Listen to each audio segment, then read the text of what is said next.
provide an engagement score engine based on AFP Fundraising Analytics Guide. And so if I want to know what's making up that 51 points, is that a good score, bad score, whatever, I could go to his engagement area and we see these engagement scores here. And I'm going to just see the associated records so I can see all of them on one screen. So I can see that he has 13 items that have influenced how he got to that score of 51. We have 19 engagement score types that come out of the box, and each has a point schedule that goes with it. And so it's pretty basic. For every event he attends, he gets a point. For every time he volunteers, he gets a point. If he's a board member, he gets a point. Clients can modify that point schedule based on their own point scheme. So obviously, if you want to give them more points for each event they attend, certainly I would think you'd want to give them more points for being a board member than just one, but you can modify that point schedule. You can also add other engagement score types and just create the business flow to calculate that score. And the calculations are all automated, so the points get updated and assigned as the associated data is entered or loaded. Just see some examples here of the event attendance, the volunteering, the visits, like the personal visits we did with him, how recently he's given a gift. Obviously, he's a current campaign prospect, so that's a lot of points. It's been less than 2 years since he gave his last gift, so that's a fair amount of points too, and so on. An automated way to just see how involved your donors are with you. We also have another automation engine set up based on interests or cause concepts, and I'm going to look at another individual for this. And again, I'll go to that engagement and interest tab.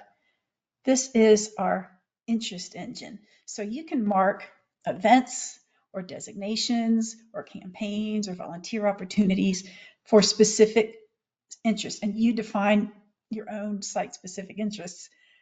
And when someone participates in an event or a volunteer opportunity or gives a gift to a fund marked with a certain interest or cause concept, we keep track of how many times they've done that for the specified interest. So for example, we can see here that he's really receptive to causes that have to do with animals.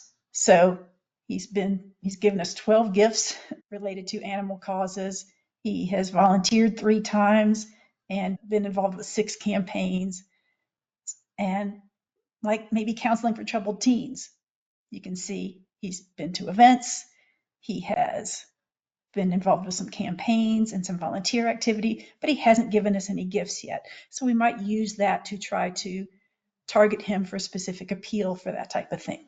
So these interests and these engagement scores can be used for marketing lists and things to help you segment and identify people with specific interests for different marketing campaigns or appeals. If I were to go to marketing lists down here,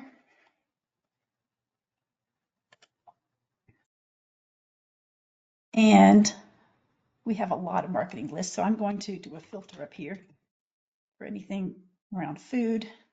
And we see this $500 plus donors with a food interest.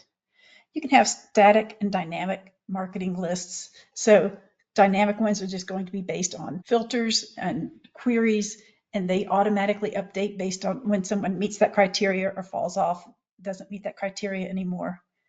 And static are ones that you can build based on those queries, but you can then manually add and remove people as well.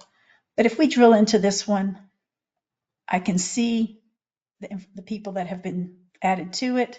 And if I go up here to manage members, I can see the query that was used to add these people to it. And basically, they're giving totals over 500, They're not deceased, and they have interests related to distribution of food to the hungry or hunger and food insecurity. Using these automated scoring mechanisms we have in StratusLIVE 365, you can now use those to segment the donors, to send those targeted appeals and marketing information.